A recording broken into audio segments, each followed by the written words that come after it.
स्वागत है आपका। मैं हूं प्रशांत चुरहे। भिलाई की भवानी को इंसाफ आखिर कब मिलेगा, यह सवाल ना सिर्फ छत्तीसगढ़ में बल्कि अब पूरे देश में उठ रहे हैं और भवानी के परिजन अब भी इंसाफ का इंतजार कर रहे हैं। IBN 7 सिस्टम पर सवाल उठाते इस खबर को लगातार दिखा रहा है। उधर इस मामले पर अब कैंडल मार्च हो रहे हैं। दरअसल पिछले हफ्ते छत्तीसगढ़ में रमन सिंह के राज में एक लड़की खुदकुशी करने के लिए मजबूर हो गई। भिलाई के सरकारी अस्पताल में इलाज के दौरान उसके साथ गैंगरेप किया गया। गैंगरेप का आरोप इलाज कर रहे डॉक्टर और अस्पताल की सुरक्षा में तैनात 2 पुलिस कर्मियों पर है। इतना ही नहीं, आरोपियों ने लड़की को ब्लैकमेल किया, उसके साथ फिर से बलात्कार किया और इसके बाद जब लड़की ने इंसाफ के लिए गुहार लगाई तो उसे हर जगह नाकामी हाथ लगी, नाउम्मीदी हाथ लगी और आखिरकार उसने मौत को गले लगा लिया। और ये तस्वीरें हैं कि भवानी किस तरह इंसाफ की गुहार लगाती रही हर दरवाजे पर, मीडिया के सामने भी, लेकिन जो लोग जिम्मेदार हैं वो इंसाफ नहीं दिलवा पाए। आखिरकार हताश और निराश छत्तीसगढ़ की इस भवानी ने मौत को गले लगा लिया।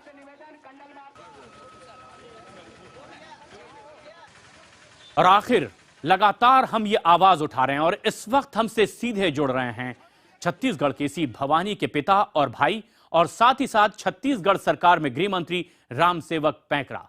इसके अलावा हमारे साथ जुड़ेंगे IBN 7 के deputy managing editor Sumit Awasthi भी। लेकिन सबसे पहले हम भवानी के परिजनों के पास जाना चाहेंगे। आपसे यह जानना चाहते हैं कि एक पिता होने के नाते किस तरह की गुहार लगाई जा रही थी, आपकी बेटी किस तरह की गुहार लगा रही थी इंसाफ के लिए?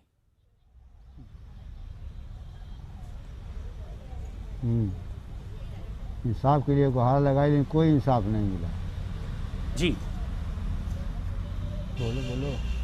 भवानी के भाई भी हमारे हम साथ हैं। गरीब जी परिवार ये से हैं, हमारे पास पैसा नहीं, इसलिए हमारा कोई सुना ही नहीं। जी कहां ये गुहार लगाई गई थी कि आप हताश हो गए? आज तक वकील हमारे खिलाफ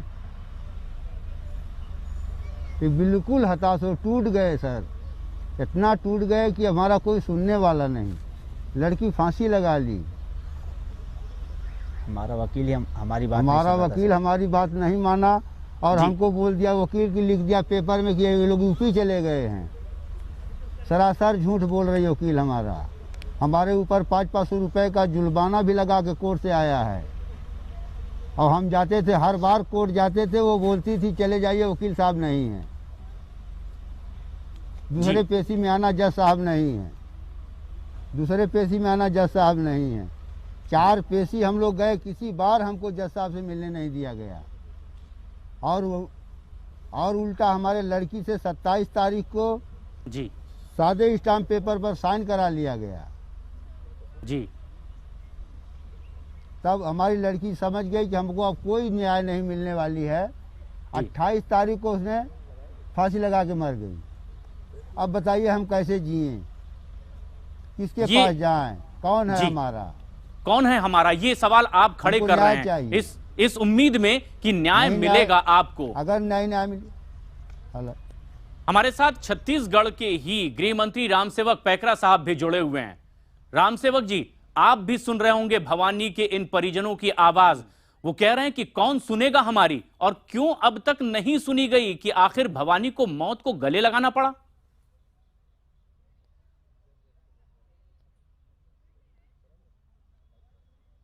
देखिए, छत्तीसगढ़ सरकार ने पीड़िता के जो आवेदन पर तत्काल उनके ऊपर जो आपराधिक प्रवृत्ति के कारण जो है उनके साथ घटना घटी है पीड़िता के साथ, सरकार ने लगातार, हमारी पुलिस विभाग के लोगों ने लगातार उस पर दबाव बनाया और बहुत जल्द ही जहां पर इलाज करा रहे थे वहां पर जो डॉक्टर था और 2 आरक्षक थे वहां पर जो ड्यूटी कर रहे थे अस्पताल में, दोनों को आपराधिक प्रकरण में तत्काल गिरफ्तार करके अभी भी वो जेल में निरुद्ध है। और जहां तक न्यायालयीन प्रक्रिया है और उस प्रक्रिया में कोर्ट में विचाराधीन चल रहा था और इस पीरियड में पेशी चलता रहा। अब न्यायालय में विलंब जो हुई है, निश्चित है उसको और जल्द से जल्द न्याय मिलने की आवश्यकता थी और विशेषकर इस प्रकरण में विशेष फास्ट ट्रैक में विचाराधीन है। लेकिन अब जो विषय आया कि भाई पेशी जाना है, एक दूसरे के गवाह सारे सबूत आना है, ये सारी प्रक्रिया चल रही थी। लेकिन इसी बीच में जो आत्महत्या जो हुई है वास्तव में दुखद घटना है। हम सब उनके साथ हैं, उस परिजनों के साथ हमारी सरकार ठीक है खड़ी राम सेवक जी, आपने अपनी पूरी बात रखी और तमाम लोगों ने सुनी, उन लोगों ने भी सुनी है जो एक बड़ी उम्मीद लगाए हुए आपकी ओर देख रहे थे, और हमने भी आपको बीच में इंटरप्ट नहीं किया। लेकिन सवाल ये कि खुदकुशी के लिए उकसाने की धाराएं अब तक उन पर क्यों नहीं लगाई गई, अगर वही आरोपी जिम्मेदार थे इसके लिए?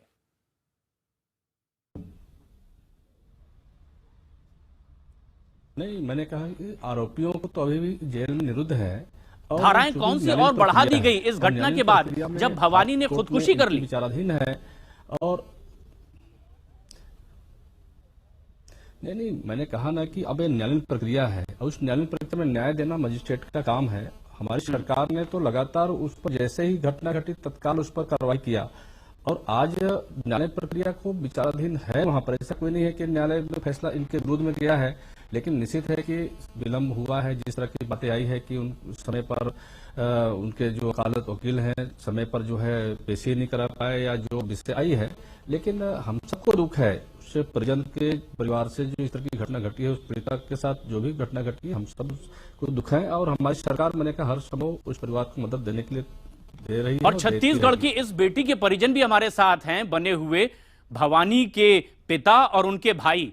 हम आप दोनों से चाहेंगे कि आपके छत्तीसगढ़ सरकार के गृह मंत्री इस वक्त आपकी बात सुन रहे हैं, अगर आप उनसे कोई सीधे सीधे अपनी बात कह सकते हैं या सवाल करना चाहते हैं तो पूछें, वो आपके सवाल का जवाब देंगे। मैं पूछूं? जी पूछें। हेलो जी पूछें, आपकी बात सुन रहे हैं आपके गृह मंत्री रामसेवक पैकरा साहब। मैं ये चाह रहा था कि जी मैं ये बोल रहा था सर कि जब हमारा केस फास्ट ट्रैक कोर्ट में चल रहा था, तो फिर फास्ट ट्रैक कोर्ट का मतलब क्या होता है सर? कि ये क्या 1 साल तक चले या 5 साल या 10 साल या 15 साल? तो फिर ऐसा कोर्ट क्यों बनाया गया? फास्ट ट्रैक कोर्ट का मतलब होता है 3 महीना या 4 महीना, ज़्यादा से ज़्यादा 6 महीना सर। और हमारा वकील हमारा वकील जिसे हमें गवर्नमेंट ने प्रोवाइड कराया था, हमारा ही वकील हमारे साथ हमको ऐसा बोलता है कि आपको हम इंसाफ नहीं दिला सकते, सब बिक जाते हैं, हम बिक जाऊंगी, जज बिक जाए, सब बिक जाएंगे, तुम उनको इंसाफ नहीं दिलाऊंगी, तुम लोग कंप्रोमाइज कर लो। तो सर क्या मैंने केस इसलिए किया था कंप्रोमाइज करने के लिए? मेरे को अपनी बेइज्जती दुनिया का मैं सब छोड़ दिया। मेरे को अपनी बहन को इंसाफ दिलाना था, मेरे को ये दुनिया को बताना था कि मेरी बहन गलत नहीं थी जी। अगर वो गलत होती तो आज ये कदम नहीं उठाती और फांसी नहीं लगाती सर। 1 साल से उसके परिजन, आरोपियों के परिजन धमका रहे, जहां पाए वहां रोक के धमकाते थे। आरोपियों के तीनों वकील मिल के धमकाते थे, बोलते थे तुम्हारे माँ बाप जब कोर्ट में आएंगे उनको ऐसा नाच नचाएंगे कोर्ट के अंदर, उनको ऐसी ऐसी बातें पूछेंगे कि गुस्से में आके हमारे ऊपर हाथ उठा देंगे और हम उनको अंदर करवा देंगे। ये सवाल है, इनको सजा हो जाएगी तो छूट जाएंगे तो बाहर कहीं भी मरवा देंगे तेरे भाई को। ये सवाल है रामसेवक पैकरा साहब, गृह मंत्री तो आप क्या है सर? ये जवाब दें। व्यवस्था क्या है सर, मैं ये जानना चाहता हूँ। आज ठीक है, आज मेरे ऊपर हुआ, कल किसी और के ऊपर होगा, पर मतलब गरीब यहाँ नहीं जी सकता, एक मिडिल क्लास का फैमिली वाला इंसान यहाँ जी नहीं सकता क्या? ये आपके बड़े लोग जी सकते हैं। अगर किसी बड़े के साथ होता, किसी पैसे वाले के साथ होता तो 1 मिनट में उसकी सुनवाई होती सर। ये बड़ा सवाल है कि क्या वो गरीब हैं इसलिए इन्हें ये भुगतना पड़ रहा है? गृह मंत्री रामसेवक पैकरा साहब, आज सर 4 से 5 दिन हो गया, आज क्या कहा कि वास्तव में हमारी सरकार ने तत्काल, मैंने कहा अपराधियों के विरोध में तत्काल गिरफ्तार करके उनको जेल में निरुद्ध किया गया है। जहां तक न्यायालयीन प्रक्रिया है, राज्य सरकार के द्वारा जो राज्य विधिक सेवा प्राधिकरण है उसके माध्यम से उनको एक महिला अधिवक्ता भी उपलब्ध कराई गई थी। और जहां तक न्यायालय में मैंने कहा कि विलंब हो रही है और इस पर और जल्द से जल्द विचार करने की आवश्यकता तो है, क्योंकि अपने पास जो विशेष फास्ट ट्रैक कोर्ट बना है उसमें समय सीमा पर उसका वो होना चाहिए था। लेकिन अब न्यायालयीन प्रक्रिया में हम लोग को कोई हस्तक्षेप तो ऐसा नहीं कर सकते कि वो कितना समय पर कर सकते हैं, उनकी प्रक्रिया है। और जहां तक इस घटना के कारण ही हम लोगों ने तत्काल उसको टीम भी गठन किया है, जिस क्यों ठीक है ये बात आपके सामने आ चुकी है रामसेवक जी, यही बात आप दोहरा रहे हैं। और इस वक्त इस चर्चा में हमारे साथ आपसे सवाल भी करेंगे हमारे deputy managing editor Sumit Awasthi भी जुड़ रहे हैं। Over to you Sumit. Paikra साहब धन्यवाद, आपने भले ही 3 दिन लगाए लेकिन आप IBN 7 के सामने आके अपने सरकार का पक्ष रख रहे हैं। पैकरा साहब मेरा आपसे बहुत सीधा सा और एकमात्र मुद्दा जो मैं आपसे जानना चाहता हूं, एक बच्ची ने खुदकुशी कर ली, उस खुदकुशी में बहुत साफ तौर पर 3 नामों का जिक्र है जो जेल के अंदर है, जिसमें 2 कांस्टेबल हैं, 1 डॉक्टर है और 2 न्यायिक प्रक्रिया से जुड़े हुए बड़े लोगों का नाम है। जज साहिबा हो गई और उनके वकील हो गए। इन सब के प्रताड़ना की वजह से वो बच्ची सुसाइड कर लेती है, खुदकुशी कर लेती है और सुसाइड नोट में साफ साफ लिखा है, उसकी पीड़ा, उसका दर्द, उसका दुख समझ में आता है। 3 दिन बीत चुके हैं इस घटना के, 3 दिन से ज्यादा हो गए हैं। आपकी सरकार ने किसी पर भी खुदकुशी के लिए उकसाने का मामला दर्ज नहीं किया। आपकी पुलिस ने, आप प्रदेश के गृह मंत्री हैं, आप ये कहकर नहीं बच सकते कि हमने कानूनी कार्रवाई की है और वो जेल में है। देश पे आप इस वक्त लाइव हैं, हिंदुस्तान के 100 करोड़ लोग आपको देख रहे हैं IBN 7 के माध्यम से। जवाब दीजिए पैकरा साहब।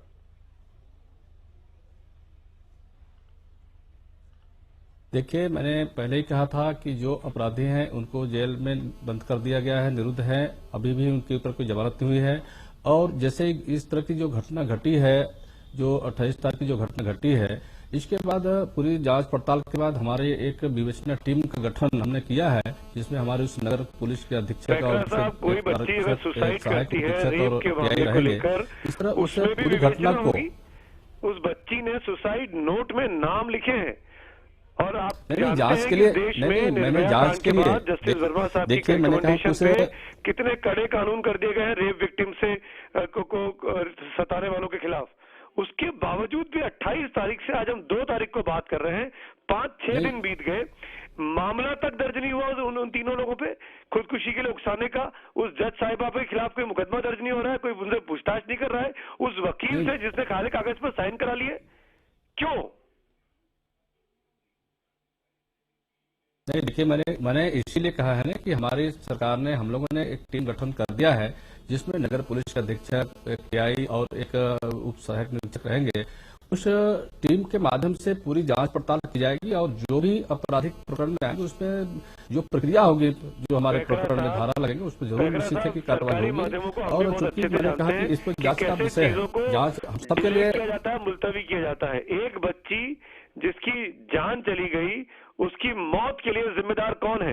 रमन सिंह साहब है, पैकरा साहब है, या आपकी प्रदेश की व्यवस्था है जिसमें तमाम पुलिस अधिकारी, तमाम डॉक्टर्स, तमाम जुडिशरी के लोग इन्वॉल्व हैं? कौन जिम्मेदार उस बच्ची की मौत के लिए?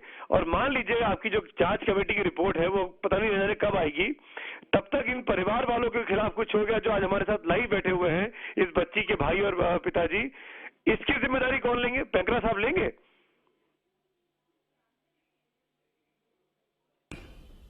देखिए, हमने कहा है कि बहुत दुखद घटना है और निश्चित है कि उस परिवार के साथ हमारी सरकार पूर्ण रूप से सहयोग के लिए तैयार है। और इस घटना का जो मैंने कहा कि जांच के लिए हमने टीम बनाया है और जांच के बाद जो स्थिति आएगी उसको धाराएं बना करके कार्रवाई की जाएगी। बता दीजिए कि जांच रिपोर्ट 1 दिन में, 2 दिन में, महीने भर में, महीने, 1 साल में आ जाएगी, कुछ समय। देखिए, उसकी जांच टीम के लिए कोई समय सीमा निर्धारित नहीं रहता है, लेकिन हमने कहा है कि जल्द से जल्द इसकी जांच करें और जांच करके उस पीड़ित पक्ष को, नहीं, इसमें अपन ने निर्देशित किया है। देखिए, हो सकता है, लेकिन मैंने कहा एक समय सीमा है। न्यायालयीन प्रक्रिया में अगर कोई जांच होता है उसको हम निर्देशित नहीं कर सकते कि आप 2 दिन में न्याय कर सकते, लेकिन हम सबको तकलीफ है। आप अगर जांच कमेटी बनाते हैं तो उसकी समय सीमा निर्धारित करना जांच कमेटी बनाने वाले के हाथ में होता है। आप कह सकते हैं कि मुझे 2 दिन में, 3 दिन में, 1 महीने में, 1 साल में रिपोर्ट चाहिए। आपने कोई समय सीमा निर्धारित नहीं की है, जिससे आपके मंतव्य पर, इंटेंशंस पर सवाल खड़े हो रहे हैं कि सरकार मामले की हीलालवाली कर रही है।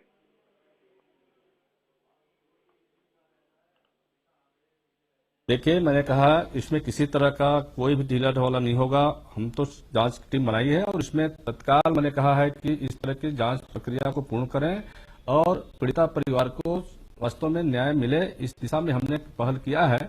और इसके समय सीमा की बात है, हम जल्द से जल्द बात करेंगे और भी इसको समय सीमा देंगे। साहब, आप एक रूटीन साधारण से पॉलिटिशियन की तरह बात करते नजर आ रहे हैं।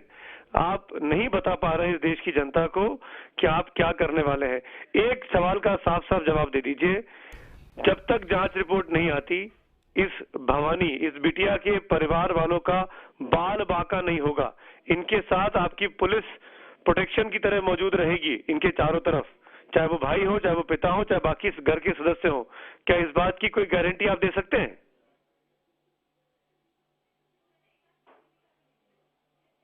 मैंने कहा ना, इस परिवार के साथ सरकार पूर्ण रूप से कंधे से कंधे मिलाकर साथ में है और किसी भी तरह का उसको जो भी सरकार पक्ष से मदद की आवश्यकता है, हमारी सरकार उनके साथ में है। कोई इसलिए मदद नहीं इस चाहिए मुद्दे आर्थिक को तौर हमने पर कहा आपसे। कि इसकी जांच सिर्फ कड़ी से कड़ी कार्रवाई के लिए सुरक्षा, हम इनको जान जांच से किया मारने है। की धमकियां मिल रही हैं। अभी उनके भाई ने बताया। कितनी सुरक्षा बल प्रोवाइड करेंगे इनके घर पर? कौन से पुलिस वाले होंगे? क्या उनका दर्जा होगा? कितनी संख्या होगी? कौन से शस्त्र वो लोग लेकर खड़े होंगे? बताइए। देखिए, मैंने कहा कि उस परिवार के साथ हमारी सरकार पूरी रूप से सहयोगी है।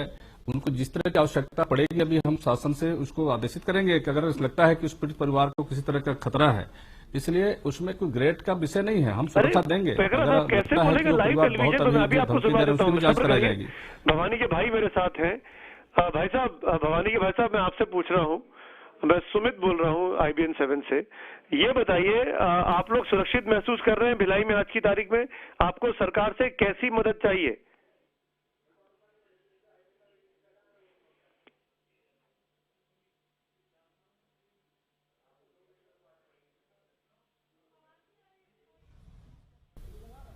आज हमारी पेशी है कोर्ट में, मम्मी और पापा की, और बहन की थी तो अब बहन तो रही नहीं, है ना। और कहीं से कोई सुरक्षित महसूस नहीं है सर, हम, है ना, कभी भी उड़ सकते हैं। बहुत ज़्यादा परेशान है, बहुत ही ज़्यादा परेशान। हमको खुद को समझ नहीं आ रहा हम क्या करें, कहाँ जाएं, किसके पास जाएं। तो आप लोगों की मदद से सब हो रहा है सर। प्रदेश के हमारे पास तो यही पावर नहीं था। जब मैं FIR लिखाने गया तो FIR नहीं लिखा जाता क्या सर। मदद चाहिए यही मांग लीजिए। मंत्री जी लाइव है, हम उनसे देश के तमाम लोगों के सामने एक वादा लेना चाहेंगे। बताइए क्या क्या मदद चाहिए आपको प्रदेश की सरकार से? बोलिए। वो मंत्री जी हैं सर, वो खुद समझ सकते हैं कि हमको क्या सुरक्षा चाहिए, क्या चाहिए। वो सारी चीज़ें वो खुद देश के मंत्री है सर, वो पूरा देश चला रहा हूँ। अब मैं उनसे क्या मांगू सर? उनको खुद को पता होना चाहिए ना कि उनको क्या करना है, क्या नहीं करना है इस परिवार के लिए। आपको आपकी जान का खतरा लगता है? आपका मेरे को तो न्याय दिला दे, सबसे पहले बहुत बड़ी बात यह है, मेरे को न्याय चाहिए सर। हाँ सर, वो तो है ही है सर, वो तो कभी भी है सर। कि पुलिस प्रोटेक्शन आपको मिले, पुलिस आपके साथ रहे, आपके परिवार के साथ रहे? जाएंगे साहब जी, जी सर, कम से कम घर पे तो रहना ही चाहिए सर। इस बात की कोई गारंटी दे सकते हैं पैकरा साहब कि पुलिस लोग प्रोटेक्शन में लगेंगे और पुलिस के लोग इनकी मदद करेंगे? पैकरा साहब, देखिए, मैंने कहा है कि हमारी सरकार उस पीड़ित परिवार के साथ है और उनकी आवश्यकता है। हम बात करेंगे, चर्चा करके उसको जल्द से जल्द उसको सुरक्षा व्यवस्था कराई जाएगी। परिवार आपसे पुलिस प्रोटेक्शन मांग रहा है, आप देंगे या नहीं देंगे? हाँ या ना? पैकरा साहब, साफ साफ स्पष्ट बात करिए। मैंने कहा ना, मैंने स्पष्ट कहा है कि उनकी सुरक्षा की आवश्यकता है। हम बात करेंगे और जल्द से जल्द उसकी सुरक्षा मुहैया कराएंगे। अगर आज बात आई है कि हमें सुरक्षा की आवश्यकता है तो निश्चित है कि सुरक्षा की भाव है तो आंखों से पर्दा हटाने के लिए IBN 7 को दिल्ली से बैठकर आपसे बात करनी पड़ रही है। आप रायपुर से भिलाई के बीच अभी आप 5 दिन में ये असेस नहीं कर पाए हैं कि परिवार को सुरक्षा चाहिए कि नहीं चाहिए। सारे देश के चैनल इसको दिखा रहे हैं, इस मुहिम की तरह चल रहे हैं। उसके बाद भी आपकी सरकार अभी भी, जब आप मेरे साथ लाइव है, आप वादा नहीं कर रहे हैं कि आप इस परिवार को पुलिस की सुरक्षा प्रदान कराएंगे।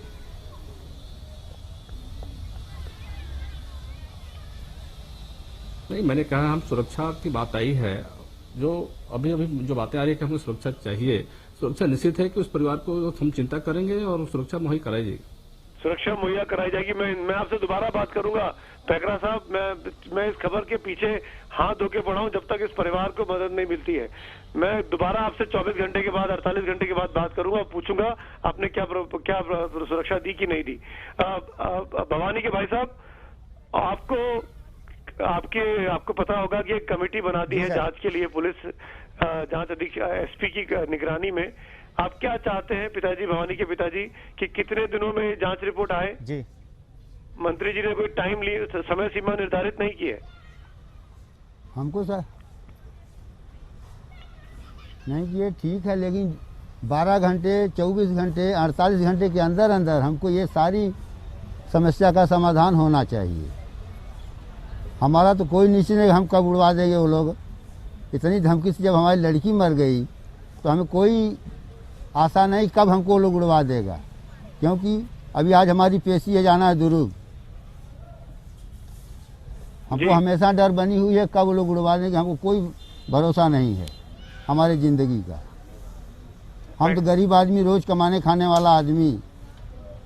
पैकरा साहब सुन रहे हैं ना? अपनी किराया भाड़ा एक हम दुर्ग गरीब, कोर्ट जाते हैं, दुखी, दुर्ग पीड़ित से वापस कर दिया पिता जाता है। की दास्तान है ये। छत्तीसगढ़ आज के पचमा किसी बार है रईस की बेटी के साथ कि भगवान हम न लोग करे कोर्ट ऐसा जाना होता। है। मैं उम्मीद नहीं कर सकता कि तब भी आपका सरकार का इतना सुस्त रवैया होता, क्योंकि गरीब लोग हैं। तब आप इस तरीके से अभी तक इनका भरोसा नहीं जीत पाई आपकी सरकार। जवाब दीजिए।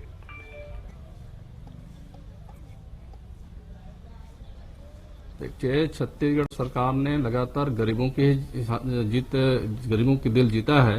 जहाँ तक ये न्यायालयीन प्रक्रिया है, हम सबको दुख है, सरकार को भी दुख है, हम इस परिवार के साथ हैं। तारीफ कैसे जहाँ कर तक सकते हैं सुरक्षा आज की की बात तारीख है, में? सुरक्षा हम वो वही कराएंगे। बच्ची खुदकुशी कर लेती है, उस बच्ची सबके नाम लिख के जा रही है। 6 दिन घटना के घट गए हैं, आपने अभी तक खुदकुशी के लिए उकसाने का मामला दर्ज नहीं किया है उन लोगों के खिलाफ। वो लोग आराम से जेल में बैठे अपने गुर्गों के जरिए, अपने वकीलों के जरिए धमका रहे हैं। एक पिता झूठ बोलेगा, एक लड़की जो खुदकुशी कर लेती है वो झूठ बोलेगी आपके लिए?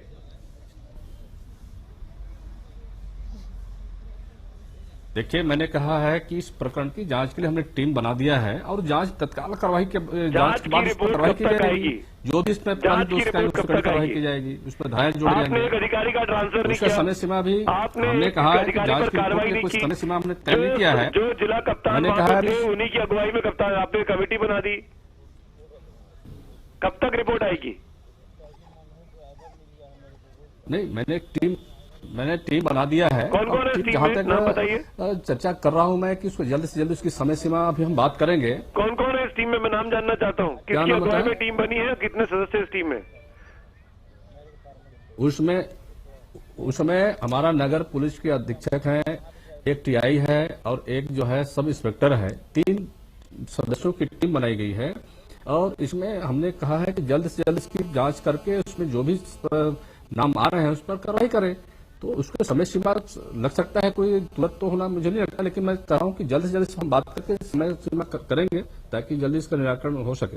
अरे क्या निराकरण हो सके? आप जिन पुलिस वालों के ऊपर इल्जाम है, उन्हीं पुलिस के अधिकारियों को उस कमेटी का आपने मेंबर बना दिया है। हम ये उम्मीद कतई कर सकते हैं कि ईमानदार कोशिश होगी पुलिस की तरफ से?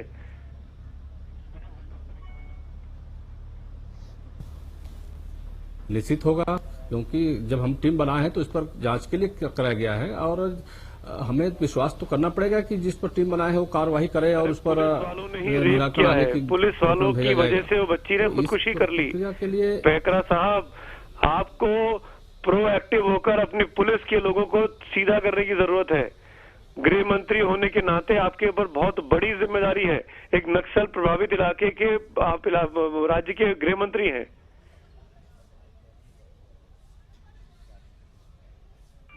निश्चित है, मैंने कहा कि छत्तीसगढ़ में हमारी सरकार ने नक्सल प्रभावित क्षेत्र की भी चिंता कर रही है, आम जनता की शांति बहाल हो इसकी चिंता कर रही है।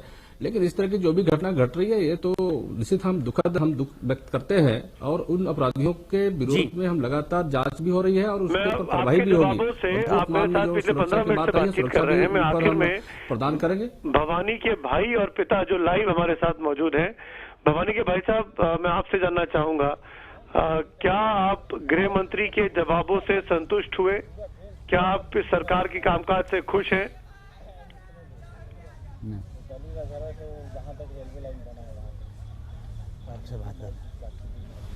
आपसे हम तो नहीं खुश हैं सरकार, क्योंकि हमारे पास कुछ अभी तक सहायता नहीं मिली और हमें कभी वो लोग उड़ा देंगे। हम बिल्कुल इससे नाराज हैं, बिल्कुल खिलाफ हैं। काहे कि वो लोग हमको कभी भी मरवा सकते हैं। आज हमको कोर्ट जाना हमको डर लग रही है, कब वो लोग उड़वा सकते हैं हमको। ये हमारी लड़की मिली है, मर गई, हमको न्याय चाहिए। पैकरा साहब, माफी के साथ, नहीं तो ये सरकार हमको गोली मरवा दे। सरकार गोली मरवा देगी। माफी के साथ पैकरा साहब, इस बात का और जवाब दे दीजिए, क्योंकि मेरे पास अब वक्त नहीं है। आप अपनी बात पे अडिग हैं, आप भरोसा नहीं जीत पा रहे हैं। सरकार गोली मरवा देगी, ये कहना है परिवार का। परिवार देखिए, इतना मैंने हताशा पहले ही से कह भरा चुका है कि हमारी सरकार ने देखिए देखिए, मैंने कहा कि हमारी सरकार ने जिस घटना घटते ही तत्काल कार्रवाई की है, और जहां तक न्यायालयीन प्रक्रिया है, किसी को न्याय मिलना, समय सीमा बताना, वो न्यायालय की प्रक्रिया है और न्यायालय में विचाराधीन है। और उस विषय पर हम तो दबाव नहीं डाल सकते कि आप 2 दिन में न्याय कर दो, लेकिन हम कह रहे हैं कि जो आत्महत्या हुई है, दुखद घटना हुई है, और उस परिवार को जो धमकी मिल रही है उसकी हम जांच कराएंगे। उसके लिए टीम बनाया है और टीम के माध्यम से उसको जो भी प्रकरण में धाराएं बने उस धारा भी लगेंगे। और जहां सुरक्षा की बात है उसके लिए मैं तत्काल बात कर रहा हूं अधिकारियों से, तत्काल सुरक्षा भी मुहैया कर दिया। अगर ऐसी बात आई है कि उनको धमकी मिल रही है उसकी भी जांच कराएंगे। पैकरा साहब, आपकी ये बातचीत देश का प्रधानमंत्री भी देख रहे होंगे और देश की जनता भी देख रही है। मैं उम्मीद करता हूं कि आपकी बातों पर आप खरे उतरेंगे, लेकिन भगवान न करे किसी और बच्ची के साथ कभी ऐसा हो और सरकार का इस तरीके से रवैया रहे कि 6 दिन बाद भी हत्यारों के नाम बाकायदा खुदकुशी के नोट में लिखे हुए हैं और एक मामला तक खुदकुशी के लिए उकसाने का दर्ज नहीं हुआ है, चाहे वो कितने भी रसूखदार लोग क्यों ना हो, चाहे वो किसी से कनेक्टेड क्यों ना हो। मुझे नहीं पता कि आप क्यों इन लोगों को बचाने की कोशिश करते दिखाई दे रहे हैं। ओवर टू यू प्रशांत। पैकरा साहब, जो सवाल आपसे लगातार हमारे वरिष्ठ सुमित अवस्थी भी करते रहे, आप अपनी लाइन पर ही जवाब देते रहे, और अब इंतजार सिर्फ इस बात का है कि आप अपने जवाब से आगे बढ़कर के क्या करके दिखाते हैं कि छत्तीसगढ़ की जनता को और देश की जनता को लगे कि इंसाफ के लिए कदम आगे आप भी बढ़े हैं और वो परिजन भी इससे आश्वस्त हों। इसी उम्मीद के साथ आप सभी का बहुत बहुत शुक्रिया। पैकरा साहब, उम्मीद सबसे ज्यादा आपसे ही है। भवानी के परिजनों का भी बहुत बहुत शुक्रिया हमसे बातचीत के लिए आप जुड़े इस खास पेशकश में। फिलहाल हम रुक रहे हैं यहां एक छोटे से ब्रेक के लिए। इसके अलावा भी देश और दुनिया की तमाम ताजा खबरों के लिए देखते रहें IBN 7।